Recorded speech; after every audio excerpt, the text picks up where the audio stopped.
Laura. Everyone is welcome here, it's time to make new friends. Aquavide Uskava, fill your Glencairn. Share a dram with the spirit of Edmonton.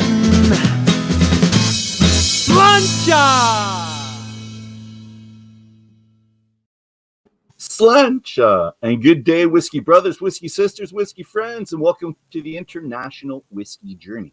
We're honored to have you, the viewer, and our panel, these guys right here with us today. My name's Dolph. I'm the founder of the International Whiskey Journey. I'm your host tonight. And for those of you new to us, I'll explain just a wee little bit what we're about. We're a group of whiskey geeks. That's what we are. We love to share a dram, and especially international whiskey journey. Well, because I don't think the international whiskeys get the kudos they deserve. We're going to Scotland. This is our only Scottish landing on our 10-week journey, but we're really happy to be here. So, and why? Because we get to drink whiskey. We get to talk to fantastic people. It's what we do. So this gentleman right up here, I'm trying. There we go. Right there is Chris Leggett, the CEO. We got the big brass today. The CEO, Douglas Laing, and this represents our sixth stop of our Canadian whiskey journey. So we're just really happy to have everybody here tonight. So what we're going to do, gentlemen, if we can, is we're going to do a quick round of introductions. Tell us, well, we'll give you your names on the bottom. So tell us your alternate ways of getting in touch with you and what's in your glass today, please. Joss. Yep. Hey, my name's Joss. I'm president of the Dram Society here in Toronto. It's really hot over here right now, and so what better drink to drink than some delicious Scotch from Douglas Laing. Looking quite forward to jumping into some of these. I'll pass it over to Rich. Thank you, sir. You're muted, buddy. Is that better? Hey, we're good. Richard Lee, We Rock Whiskey Club. It's a West Coast, Salt Spring Island, Victoria club. We drink a lot of whiskey, taste a lot of whiskey, and I've known Douglas Laing for a lot of years, so I'm totally looking forward to having a chat with Chris today. Let's bring it on. Fantastic. Thank you. And Chris, please, sir. Hi, everyone. I'm Chris Leggett, as it says on the screen, CEO of Douglas Laing. Delighted to be here. I am looking forward to the next couple of hours. I'm in a very random surroundings. We don't need to go into that, but I've got all the goodies. I've got Big Pete. I've got some Scallywag, and I'm looking forward to spending the next short while with you guys. Thanks you, kind sir. And it's a pleasure to have you here. And I might as well say me. I'm Dolph. I'm president of Alberta Scotch Society and other things I've done online. I'm on Facebook, YouTube, Instagram, everything at the Spirit of Edmonton or the Spirit of Yay. So that's it. So let's start this off. I'm just going to go a little bit of background. So stick with me. Chris has heard all this many a time, but let's go back. 1948, after his service with the Royal Canadian Air Force in World War II, Douglas Laing bought the blended Scotch called King of Scots and all the stocks, which really lasted him a year worth of Scotch. And he did that because he saw an opening for himself and all the Americans going back from the war, and those that already established a taste for Scotch might want something in future. So he delved into it. He established filling programs with many Scottish distilleries in the 50s and 60s, which is still really helping him out today. And he brought him up to a really lucrative state. His son, Fred, after getting to know the whiskey blending business with, who was he with? Whit McKay and White Horse, joins him. And then his other brother, Stuart, joins soon afterwards. Douglas passes away in 1982. Fred and Stuart took over the business and, like their father, built the brand to an even more lucrative state. And I don't know about you, Joss, but I've been having a lot of their liquids for many a year. Tons of time. So, and I believe you were my first independent bottler too. But anyway, so let's go beyond that. He passed away. The brothers ended this business relationship on May 1st, 2013. The official reason, I'm going to show you a quote up here. This is the quote that they both put out. if I can get it in the banner right there. There we go. So the quote said, in a joint statement, Fred and Stewart said, the Scotch whiskey industry is in great shape at the moment and presents each of us with the perfect opportunity to diversify and explore different projects with the next generation of our families. Our commitment is to creating a solid business for the next generation of our families, and the business structures now in place will allow us to capitalize on the opportunities the marketplace provides us for the long-term benefit. And I'm going to show you a picture of him and the daughter, which he wanted. And what I'm also going to tell you about how it's split up, because we know about a lot of these brands. We've been following them forever. And again, it was split up within the business. And I'm going to ask you, Chris, to tell me if I've made any mistakes with this, because it's quite possible I have. And so this is what I got. So Stewart got Old Malt Cask, which I've had. Old and Rare had. Douglas and Drum Laing single malts, never had it. Sovereign single grains, have it, love it.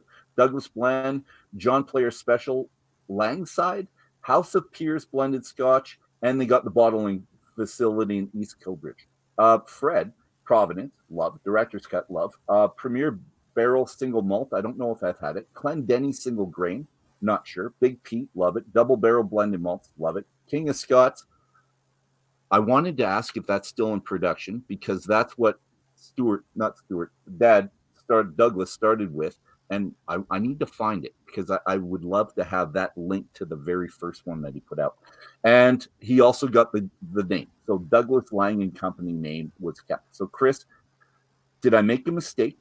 And let's just stick with that. Did I make a mistake? Is there anything missing from there? No, I think you nailed it on the head. Good information. That was bang on correct. Good. I think it was the right thing to do for both sides. Family businesses, you have to have a succession plan, and I think you see both businesses doing very well now. So it was back in 2013. It was a tough decision to make for both sides, but it was the right decision for sure. They made it, and it's going well. It's going well for both companies. It really is. How did they make the decision? So I saw this with Fred said his first choice was Big Pete, but I think he said it was one brother would pick one, then the other. So to give one up, you have to really think about what you wanted first and second choice. Did it actually come down to that, where they were in a room and said, I want this type thing? And was it quick, or was this a long process? Do you think? Yeah, on the last point, it wasn't a quick process, and these things never are. I think it was a calculated process on both sides, and it was about a win-win scenario. It was about thinking about the next steps, the medium and long term, and the ambitions of both Fred and Stewart. I recall personally, I used to work for Morrison Bowmore, and I recall going to a whiskey event in Zurich called Whiskey Shift, and Fred was representing Douglas Laing that day. That it was a December, lovely part of the world in December, and he was walking down to the show, and he was representing Douglas Laing, and I was there representing Bowmore, and he said to me there, he said, this was in 2012. I'm just not sure what to focus on. You know, what do I go for? Big Pete? Do I go for something else? And bizarrely, and I'd thought about this for a while. I said to him, you know, you have to, no matter what, you have to focus on making sure you keep Douglas Laing. Although that's not a brand that makes money, it's not a product as such, but there's the history and the heritage. You know, Douglas Laing's been around since 1948, and I remember saying to him then that, you know, especially with Cara joining the business, you know, you'll be okay with brands and you'll be okay with the future, but just make sure you don't lose the history. And actually going through the brands was probably the easy bit, but making sure that Fred kept the core business, the original business was paramount. And I think that's been a real blessing. Excellent. And why do you think Big Pete is number one? Was it number one, and why? I think Fred saw the potential. Fred created Big Pete back in 2009. Back then, Douglas Laing had overabundance of Islay single malts, which is crazy to think now. And he created Big Pete, the blended malt from Islay. You know, blended malt back then was still a bit of a, People didn't know what it was. Yeah, what is that? It's a bit. Why are you taking single cask, single malts from Islay, marrying them together and creating something as wild as a blended malt, and on top of that, calling it Big Pete, and on top of that, sticking a bearded man on the label? You're crazy. And the more people that said you're crazy, the more motivating that was. And Big Pete started with a small batch, sold out very quickly. Second batch, sold out very quickly again. That's it on screen. He's a handsome man, and he's a phenomenal whiskey. But it was the right thing. Big Pete is a brand that had great attributes, and a brand that you could take globally, and a brand that you could build on. It's still by far the number one product for Douglas Laing. Okay. It's growing strength to strength year on year. So delighted that Big Pete remains with us. Thank you, sir. And I'm going to shift you down to Richard below, because we were talking about this previously. And Joss, I'd like you to chime in too if you did this with your groups. We all have our own groups, and if you've been doing this for any amount of time, you know the independent bottlers were a great way to get some very special bottles unique, and we always have. We've loved them. So, Rich, can you tell us about the ones that you kind of clued in on at the very beginning, or what kind of started you off? Are you talking about the independent bottlers? Or are you talking about Douglas Laing? Let's go with Douglas Laing specific. Sure. So with Douglas Laing, I remember my buddy Jeremy, he'll be watching this later. He's working right now. He had a bottle of, I think it was an 8-year-old Lafroig Premier barrel. And it was memorable for a couple of reasons. Number one, the cork was broken. But beyond that, the whiskey inside was fantastic. So as far as Douglas Laing, I remember Bob Kyle, Stacy Kyle as well, of Rare Drams. They would show up at the Victoria Whiskey Festival back in 2006, 7, 8, something like that. And I think I got not 2006, 2009, 10, 11, somewhere around there. And Bob introduced me to old malt cask, to old grains. He had other stuff as well. It was just this amazing introduction to stuff that I had no clue about. It's where my Scotch snobbery started to take a step back, and I started to realize, there's a lot of different whiskeys out there of great quality. Yeah. Doesn't have to be a Scotch, doesn't have to be a single cask, but it could be. And my eyes just opened up to a whole new world. I feel like singing a Disney song right now, but it was just fantastic. So that was Douglas Laing. I'm still a big fan. I've had, what have I had? Almost everything. The Clondenny, the Rock Oyster, Rock Island, the Scallywag, the XOP, the Timorous Beastie, Providence, Double Barrel, the Epicurean, Big Pete for sure. The Christmas editions. I'm a huge fan. So yeah, it's... I've got 3 Christmas editions. How many do you have in the background? And I think they're on number 8, Chris, with the Christmas editions. That would be correct. Yeah. They're going strong, and you'll see the 2021 one coming out pretty soon as well. Yeah, I have a problem keeping them on my shelf. They just seem to disappear pretty quickly. That's all right. Joss, how about you, buddy? I was just gonna say I love the again, I'll speak to the branding. I love the branding of all these bottles. They're just a great idea, and something a little different than, obviously there are plenty of independent bottlers out there, and they play with the fonts and stuff, but these are just, they stand out on a shelf. I can actually see, I think, the Epicurean behind Dulfer, but well, you see them all behind me. You've got or I see there's another Big Pete, Epicurean, and I think it's kind of cool, and I don't know if this was intentional, but it also makes me want to explore a few more. It's almost as if you've got one set of bottles kind of for each region. This one sort of being for Speyside, this one being for Islay. I'm going to guess that there's probably a Highland, a Lowland, and possibly I don't know, maybe an Island. On the screen for you. Here, there they are, right there. There you go. Okay. And it's like the periodic table of the elements, except whiskey, right? So I haven't had a chance to try all of them, but what I have tried, I like a lot. I am the kind of guy that will buy a Christmas whiskey in the middle of summer just because it's so damn good. Or it's if you buy last year's bottle and you have it for this Christmas, you save a whole bunch of money too. But it's definitely some fun stuff, and a very similar path as Richard. You start drinking whiskey. You're a Puritan. You go through all the brands. You start to get into the more expensive stuff, and then all of a sudden it's like, oh my god, there's all these independent bottlers that have like all these fantastic whiskeys in them. And I think it's amazing too that you guys have the age statements. Like there's some. I think you've got like a Big Pete 27 or a 30 year out there. Like that's just that's crazy that you obviously have enough stock to be able to pull something like that off, and not blow people away with price. Everything that you guys have is very, very reasonable for what it is. So I'd love to get my hands on some of that stuff in the future.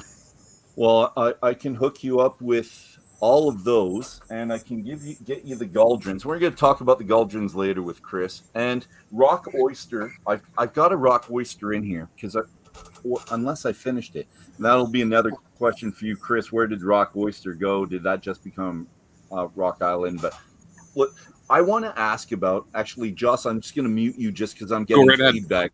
Don't take it personally, man. It's good. I want to ask you about Strathern. And just because we're talking about the history and where you're going before we get into the specifics of the lovely liquid in front of us. But here's Strathern, and there's the lovely Cara, your lovely wife. Here's the distillery itself. And there's the bottle. The only one I and sorry, it looked better before. It's a little bit blurry there. Chris, can you tell us about the distillery and the decision to buy it and why specifically? Yeah, so Strathern is a wonderful Highland distillery. It's definitely not. I mean, craft for us is an overused word. We describe it as boutique because it's a small distillery, but it's boutique. Everything's hands-on, but the spirit quality is phenomenal. And actually, Strathern is 8 years old now, so that's been going since 2013. And we had a good working relationship with the previous owners there for a various couple of things.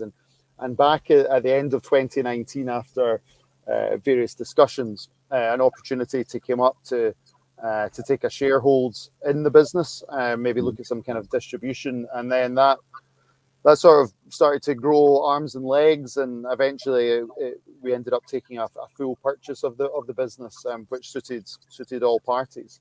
As you mentioned earlier, Douglas Laing has been producing and bottling quality products since 1948, and distillers to add on distillers to the blenders and bottlers side of things was a wonderful step for the business.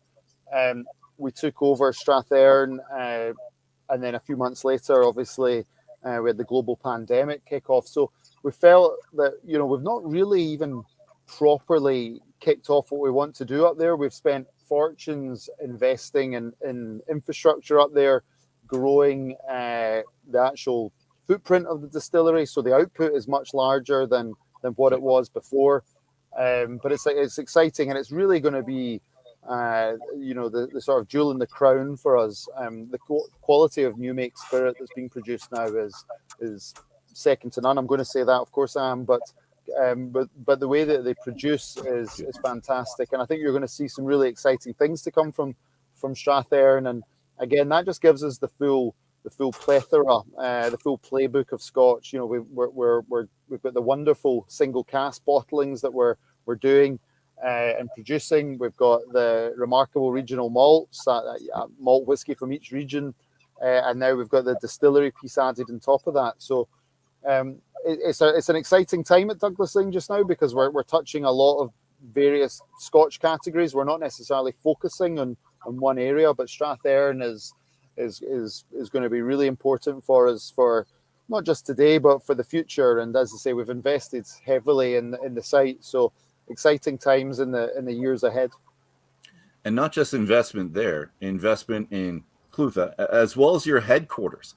So you've got the headquarters, you got Clutha, and here it is. It's a good view and top view, and the beautiful view. So I'm going to go top view. And could you just tell us what we have there, Chris, just from this view? Is this complete? Because I think this was, their projection of what that was supposed to look like. Is that fairly accurate from the top? It's fairly accurate. The design, full design, has evolved quite a bit from there. If I'm honest, again, that was a design pre-COVID, and things have naturally changed and progressed for the better. So we have updated what the distillery will look like in the field, but Clutha will come on stream through 2022 now. We're massively behind in our timescales, and because of what's happened in the last 18 months, we chose to focus on Strathearn, focus on the remarkable regional malts. But as you say, that's not just a distillery site. It's an all-encompassing, what we're calling the Douglas Laing campus, which will house our head office, will house cask warehousing, will also house all our case goods, and likewise we'll have the Clutha distillery. So when travel permits, we're excited to invite you over. Next time you're in Glasgow, we'll give you the full all-encompassing VIP tour. We don't plan on doing tours, I might add, but you and everyone watching can. Yeah, I don't think so. No, I think at this point, no. But you and your viewers are invited. You can quote this tasting to get yourself through the front door. We'll do it. I'll regret We're that. on our way. We're when good. 100 Canadians turn up at the front door. Chris said, That's us. We're in. Tell us the difference between Clutha then and Strathearn. So Strathearn as a focus. Yeah, Strathearn, boutique, high-end, super high quality, very much big focus on raw materials, handcrafted. Clutha, a little bit more urban, a little bit more gritty. Cara likes to use that phrase.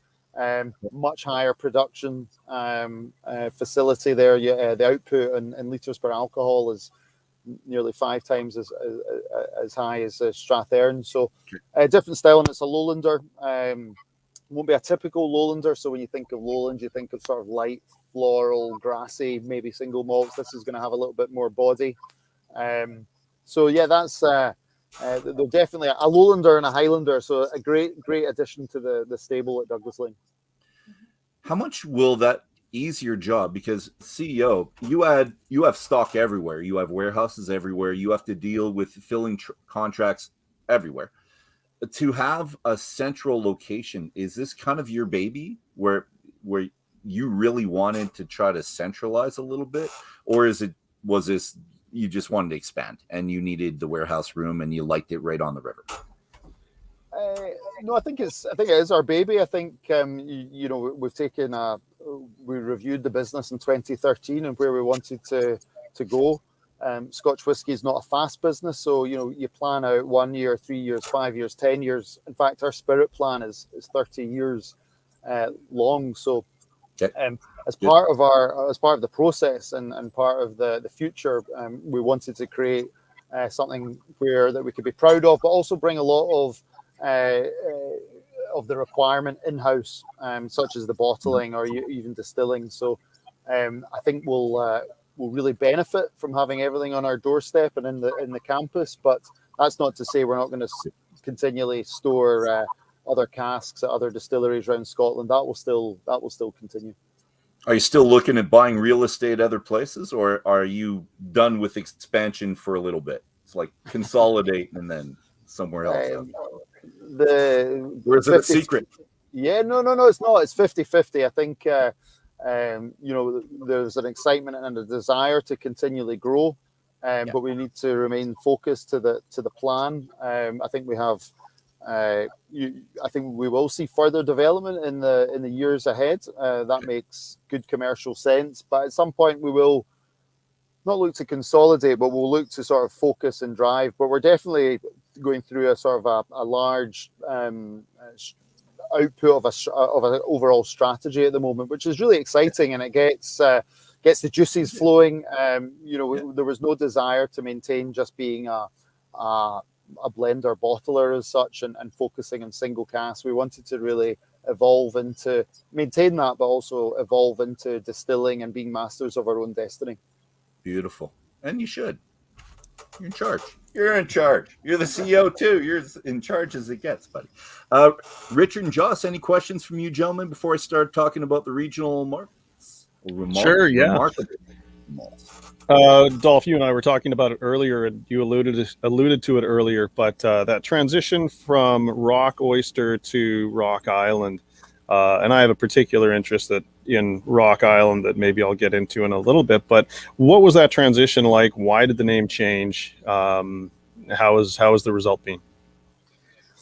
I think the result has been really good. So it's a good question. I think we launched Rock Oyster. It was wonderful because actually, from a brand's point of view, it sat perfectly beside Big Pete. Not as peaty, but still gave you that oceanic, smoky style of whiskey, but with a bit of sweetness coming through. So the product-wise, it was great. Rock Oyster, though, we got feedback at a couple of key points. One was oyster was massively challenging for a lot of people. People were associating oyster negatively, and that came up a few times. Actually, when we heard that at first, it was quite good because with a good product, you don't want everyone to love it. You want conversation, so it was good.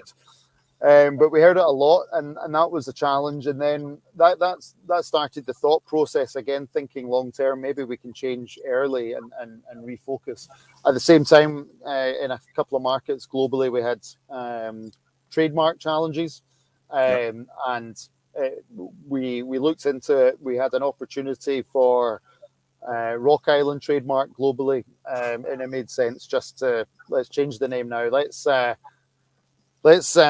just bite the bullet, do it, and actually changing a name and a brand is chaos. It's absolute. It kills you with regards to dry materials, with regards to your importers that have set up all their systems to import a product, and all of a sudden you change their name. So we weren't everyone's friend when we did it, but we did it for the right reasons, and we did it for the long-term good of the brand. So we should all hold on to our Rock Oyster tins because one day they'll be worth millions.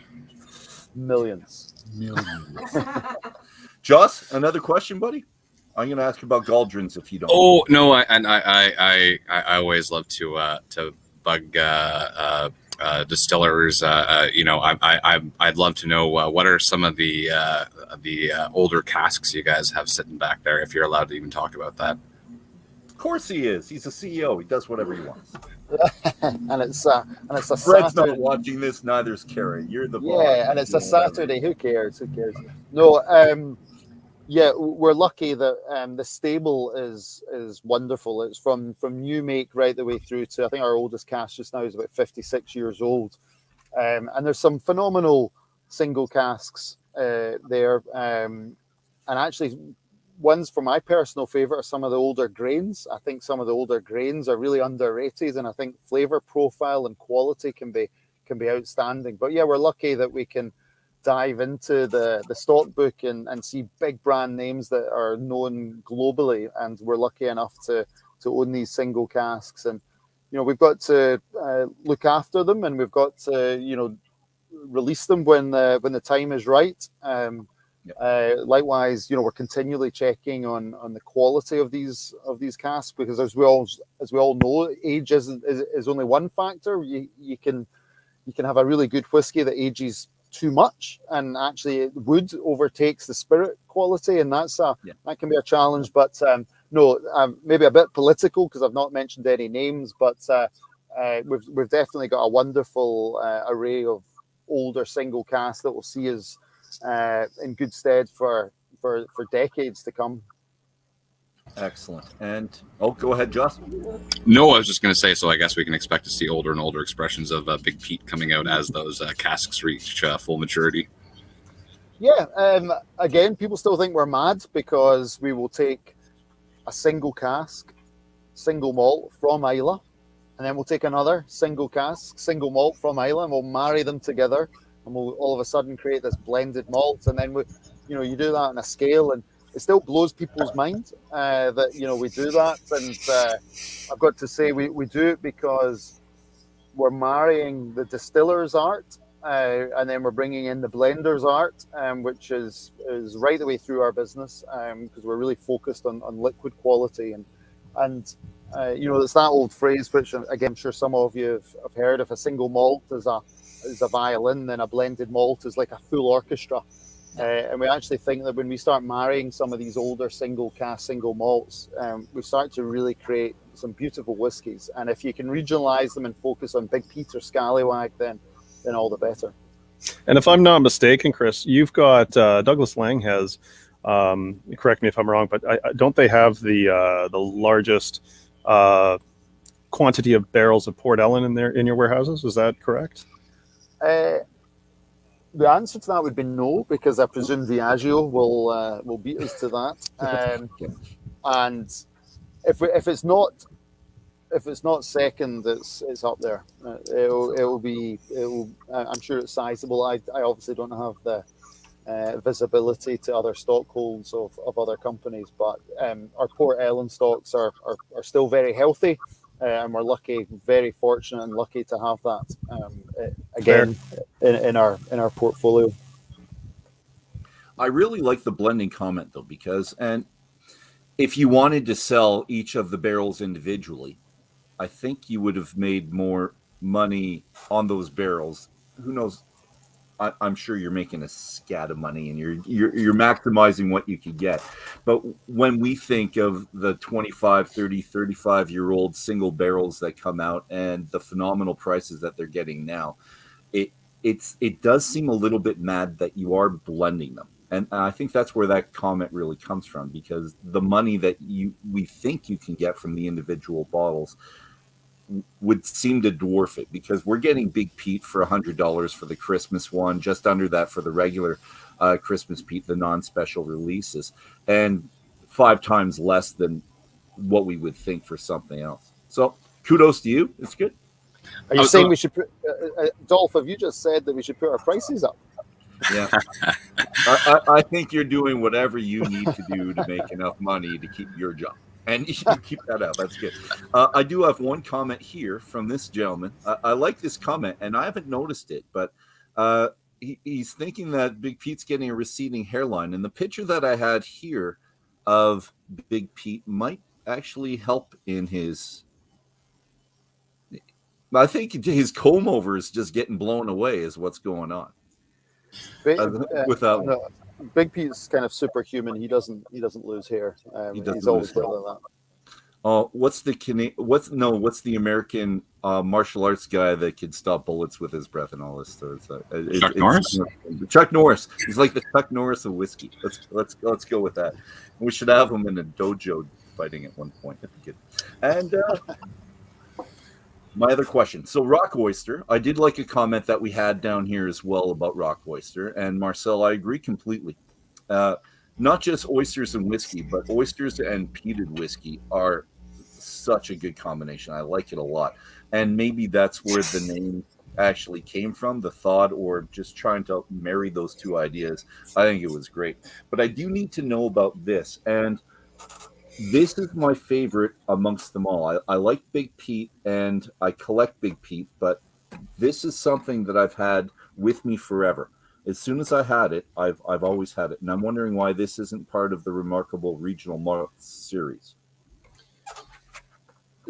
Great question. And I totally agree. I think the quality of Gauldrons is tremendous. When Big Pete launched in 2009, there was no intention to have a range of malt whiskies from each distilling region of Scotland, and it simply comes down to stock levels at the time. When we launched the 5 regional malts, and Gauldrons wasn't included, our Campbelltown stocks were, as the nature of Campbelltown, they were tight. With some clever focus and some external buying of mature and looking at a new make plan, we were able to bring Gauldrons into the stable. Gauldrons remains, although it's a continually available product, it still remains small batch and relatively limited edition. So it's part of the family and it sits to the side. Arguably we should just bring it in, but if we bring it in, then we're going to have to potentially look at price or increasing the price to make sure it's continually available and maybe not pulling through as fast. So Gauldrons is here to stay. So, but I totally agree. I think the spirit quality of Gauldrons is tremendous. It was my favorite, and I can't really tell you why it's my favorite. I'm a Pete guy, and you know what? This would be a perfect time, gentlemen, for your notes on Big Pete. What do you think? We were gonna do Scallywag, but we've talked so much about Big Pete, we might as well do Big Pete. Chris is stuck in his car right now and not able to drink online with us so much, but he's had this. I've got a closed bottle. Yeah, the joys. I don't know if you can see the weather. It's absolutely terrible here, and it's chaos here. But should be said, Big Pete. Before the three of you talk about what you get from the product, like all the remarkable regional malts, Big Pete is natural color, non-chill filtered. So we're making sure that we've got all the good, juicy, fatty esters and flavor in there. But it's really important to us that we're not adding any artificial coloring in there. We want to see it as raw as possible and as natural as possible. But all of them are 46% and above as well. So Big Pete bottled at 46%. And single malt blend, no grain. So these are all single malts. These are coming from the barrel, and they're single malts from the distilleries blended together. So these are all malts, hence the single malt. And I got to say as well, when you go online and you go to your web page, the tasting notes are succinct. They're not over the top. They're very succinct, very straight to the point. I like that a lot. And Joss talked about the marketing, which is fantastic for it. And I'll get the picture because the marketing is mostly your wife's baby, is it not? Yeah, Cara's the creative one. Well, in fact, that's unfair. We've got loads of creative people in the business, but yeah, she looks after the marketing department. We've got a good team there. But like Cara's background at White Mackay was a brand manager. She was then brand manager at Bowmore and then became head of marketing at Morrison Bowmore Suntory. She's really focused on brand. Got to say quality. She's always talking about quality, whether it be a label or a flavor profile. But and I think she also flies the flag of Scotch whiskey, be it a single cask or a blended malt. It doesn't have to be it's not your dad's drink or your mum's drink anymore. Yeah. Scotch whiskey can be for anyone. So and we're seeing a lot more brands and businesses now be a little bit more creative and fun with their packaging. And you don't see much tartan and haggis and bagpipes in any of our products. It's but yeah, that's Cara's very focused on that side of things. I'm okay with the tartan. Did Scallywag have tartan, or was just that at Christmas it had the neck thing for? Yeah, handkerchief neck chief at Christmas. Yeah, got it. And her title is Director of Whiskey, Karis. Is that correct? And that's fairly all-encompassing, kind of next step below Dad. And yeah. So I think with a smaller business, there's 36 of us now, but with a smaller business, the to be just marketing director is unfair in what she was actually doing because she's involved in cask sampling, she's involved in cask selection as well. She's involved in some of the bigger strategic projects. The nature of a good family business, we all have titles, but we all get involved in various aspects. So, Director of Whiskey allowed Cara to cover a few angles. Well, anything she wants, really. That's good. Essentially that, yeah. That's good. I like that. That's good. Gentlemen, so what do we think about the nose? This is a favorite.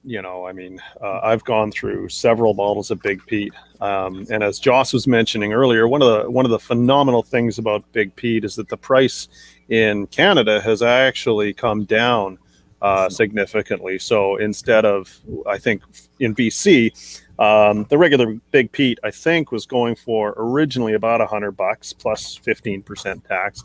Now it's dropped down to $79.99, I believe it is. Plus tax. So, well, it's BC. So, add your 15% tax and it's going to be a couple $100. But I jest. But it's just the iodine and like it's a different type of peat than a lot. I mean, it is Isla peat, but a lot of the times when people think of Isla, they think of the smoke, where this is more of that medicinal, I don't know, hospital floor type peat to me. Love it though. I mean, all these disgusting descriptors, but it's absolutely lovely. We say disgusting descriptors, we do, and I always say Band-Aid, and people look at me unless they're a whiskey drinker, and they don't get it. They just don't. It's like, no, this is. I look for this. I love the Band-Aid medicinal, and people call it dirty peat as well when you get more of the smoke, and that's something I look for as well. But you just have to explain it. It gives us the chance to explain ourselves. Joss, what do you think, buddy? Well, I first of all, I love that you guys fully disclose the casks you use in the blend. You know, there's a lot of like this, usually like with blenders, it's hush, the proportions, like let alone what distilleries are. And right on the back here, you guys kind of put it here, which is kind of nice because if you're familiar with those distilleries, so I'll just say it, Kalila, Bowmore, and Ardbeg, you can kind of, I like to kind of, like, can I pick out the Ardbeg in there? Can I pick out the, and it's funny, that 40 ppm is it sits very close to what like an Ardbeg 10 would sit at, but you also have that kind of nice smokiness of the Bowmore, and that there's got kind of like that body of a Kalila. So you guys have done a really great job of capturing all of those. So like one isn't getting drowned out from the other, which is surprisingly hard. I've definitely tried to do my own at home. I'm not at all, and I know it takes years and generations of experience to become a master blender, but it just goes to show you how much goes into the craft, and you guys have done an excellent job. And don't forget the Port Ellen in there, Joss. Is there Port Ellen in there? Did I miss that? How did I miss that one? Come on. It's in there. We don't know how much. Well, yeah, the big one, everyone, there's Port Ellen in there. Yeah, wow, okay. Well, there you go. Even better. And a little background for all of them. And I'm going to put the picture up here again for all of these. 2009 was Big Pete. Scallywag joined 2013. Timorous Beastie 2014. But I don't know where Rock Oyster and Epicurean came in the picture. Chris, can you help us out with that? Yeah, over the next couple of years. So I think it was 16 and 17 for those two that you've mentioned. Okay. I think Rock Island became 19. Yeah, 19. Okay. Start of 19. I think just back to Richard's point on price, and that for me that's really good that's getting picked up, because again, Big Pete when it first launched was very much small batch runs, high cost of production. You had very much a premium price tag around pulling it together, and we've managed to, as the brand has grown, we've managed to have crude terms economies of scale with regards to printing labels and bottling and buying things, and for us, I think we took the decision to actually look at price and knowing that we weren't restricted to stocks of Isla stocks, and that actually we could sell more. We passed that on, so it's credit to our importers in Canada that they've passed that on, because that really kicked in a couple of years ago, where we started to look at pricing to be the right price as opposed to the price that was required back then, because these things are still important. Consumers still have a judgment to make, and price is still a factor, and we appreciate it. I was going to actually say about the pricing. It's interesting because typically it's the opposite, right? You are if you're doing small batch, you're kind of the new name in town. You actually, because you don't have obviously the massive resources to drive your cost of production down, you actually come into the market higher and hope that people recognize your craft, are willing to pay a bit more to kind of string you along until you can kind of get onto that scale where you can then drop the price. I love that you guys came in with a great product and super reasonably priced, and I think that's what makes it so attractive. It's a fun question from the background. I like this. From a marketing perspective, why hasn't Timorous BC, Scallywag, and Big Pete done a collab, or any of the others, or at very least get a Mrs. Big Pete in the picture? I just like the fun that you have with it, and people are having fun with it as well. And why not a Big Fred, Big Kara, Big Chris in the background too? That'd be cute. I'd love it. The whole family there, and the dog, Scallywag, be their dog with a little beard on him. Well, essentially, we've done the dog because Scallywag was a real dog, and I know we can talk about that later. But that was the family dog, Kara's beloved Binks, with the missing tooth in the front. With the missing tooth. Yeah.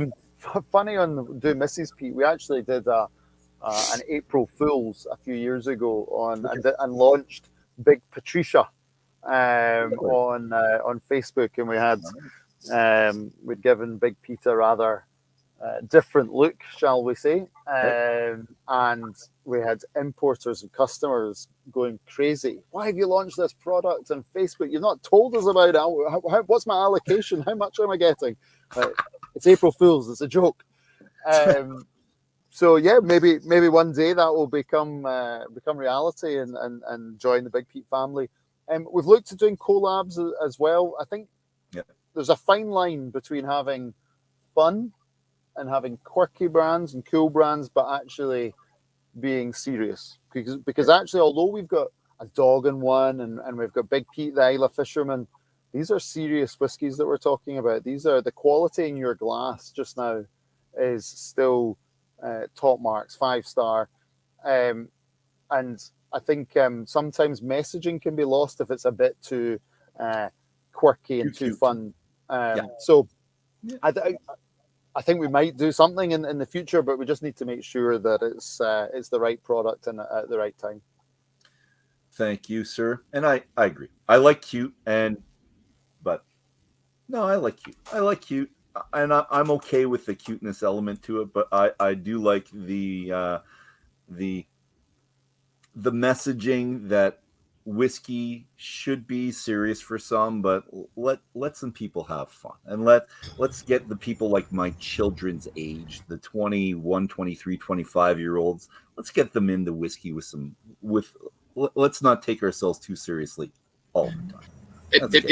It definitely takes, I agree, it takes like that, whiskey 20 years ago, in my mind, or at least Scotch in particular, was there was this sort of kind of higher society value to it. So I love the fact that you can have fun with it, and I agree, but you have to keep a bit of a serious tone in there somewhere. But I think that comes again through your your pricing and like the quality of stuff that you guys put in there, allows you to kind of then throw that little bit of fun on top, just to say like, yeah, we're serious, but we also like to play around. I think it's a good merriment to the two. Could you tell me about this one, Chris? Because I don't think I saw with a twist edition. I don't think I ever saw that. Yeah, Greg is. Hi, Greg. You're absolutely correct. And in 2018, for the 70th anniversary, we actually did a marriage of all regions, all vatings, and had a tube that actually you could put Big Pete's head on Timorous Beastie's body, and it was all very bizarre. But actually, the quality of product was tremendous. My answer earlier was covering off just two products, but yeah, we did an all region variant. But we want to focus on the core. We want to focus on the 6 regional malts, and who knows what other limited editions will come in the future. And we said 6 because of that one right there. I'm putting my plug. There's the 6. Let's keep that in there. All right. And tell me a little bit about how Douglas secured the filling contracts in the 50s and 60s. And are these contracts running out at any point in time? Were they 50-year contracts, or were they indefinite contracts? So were there some that stopped and you weren't able to renegotiate, or do you just keep renegotiating, or were they just long serving? I think that the short answer is sort of all of the above to what you've commented on. We're lucky that our founder, Fred Douglas Laing, as you say, back in the 50s, 60s, set up wonderful filling contracts with some of the big distillers across Scotland, and some of those agreements are still running today. You get formal agreements, you get short-term agreements, you get long-term agreements. We have new agreements, and some have dropped away as well. But we're fortunate because I think we're very much we're trusted. We're a key blender and bottler in the Scotch environment. So the likes of some of the bigger names that we all know. If Douglas Laing's knocking on the door for an increased filling contract, I don't think it's necessarily shot down or closed. I think we're lucky that way because we're trusted. We respect trademarks. We respect the spirit. But yeah, some of those contracts that you mentioned are still ongoing today, and we're very thankful. Spirit is the lifeblood of this business, and it's over to our job then once it's in cask from new make to make sure that the quality is first class, and we look after each cask as best we can. Perfect. But you just said something that I think we should clarify. When we say blenders, people generally think you get bottles from different places and you blend them. Yours is different. You have the new make. You receive the new make. They're your barrels that the new make goes into.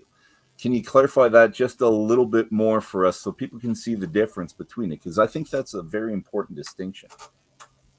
Yeah, so our happiness comes from when we buy new make spirit from X distillery. We then put it into the wood of our choice. So it might be first fill bourbon, it might be first fill sherry, whatever it is, because we're buying it with a purpose. When we're buying something, we know what we're using it for. We're not just speculatively, let's buy some space ciders and stick them in sherry and see what happens in 10 years' time.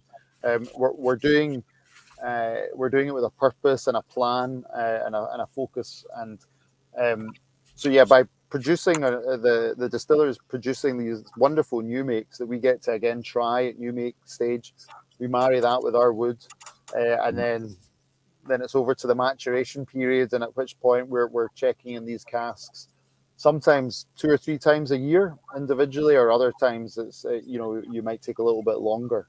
But it's key to make sure that you're marrying not just wonderful new make spirit, but also making sure that they're going into the right cask. I wrongly thought, 10, 15 years ago, you just chuck new make spirit into first fill bourbons, you'd be fine in 10 years' time.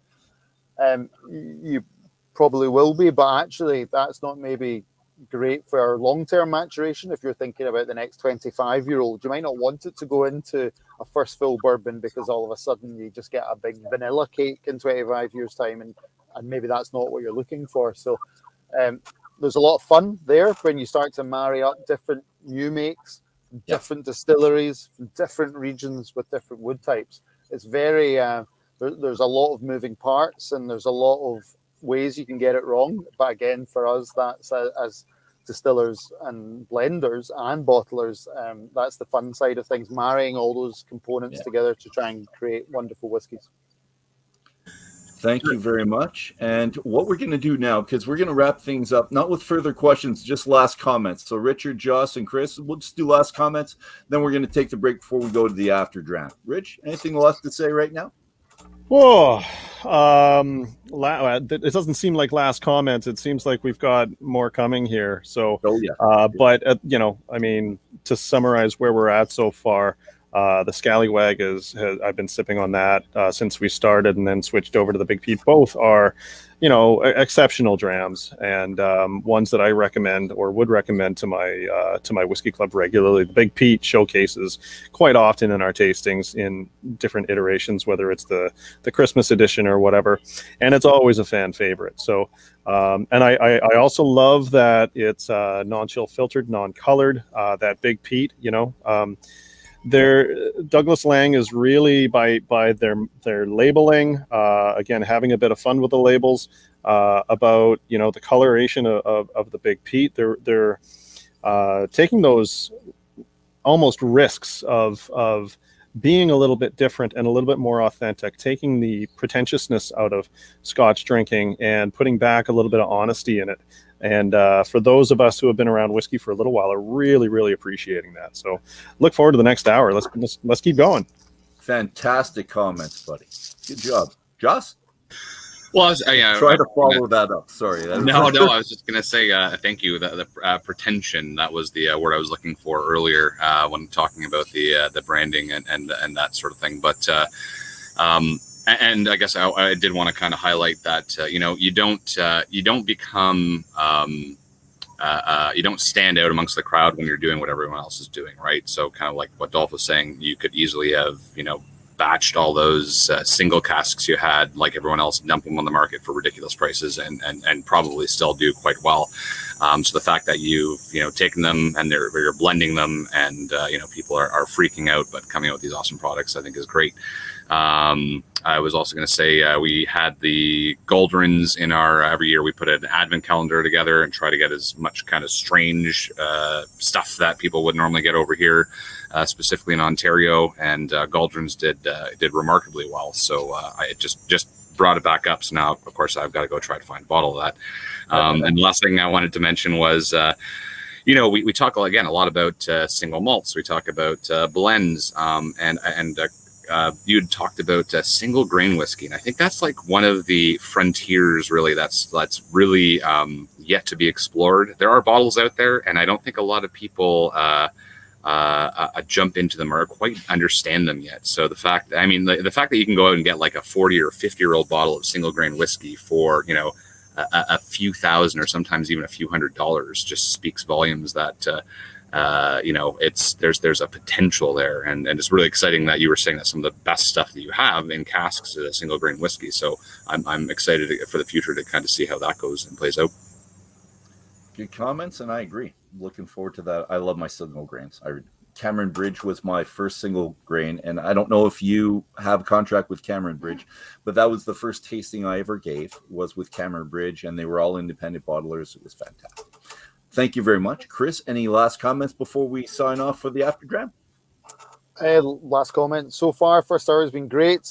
Richard made just a couple of 2 words that I just want to jump on. He said authentic and honest, and actually when we're pulling all our products together, be it a liquid profile or a packaging brief, authentic and honest is at the core of everything that we're doing. So I'm delighted that Richard has pulled that out. And got some love from other people out there as well. Good stuff. Thank you very much. Well, that's it. Whiskey Brothers, Whiskey Sisters. That's the 6th edition of the International Whiskey Journey. We're moving our conversation to a more relaxed but equally engaging conversation. Think of it as sitting in the lounge, really. And Chris will, of course, be there with us. And really, what else would you rather be doing than drinking whiskey and listening to fantastic conversation with these gentlemen?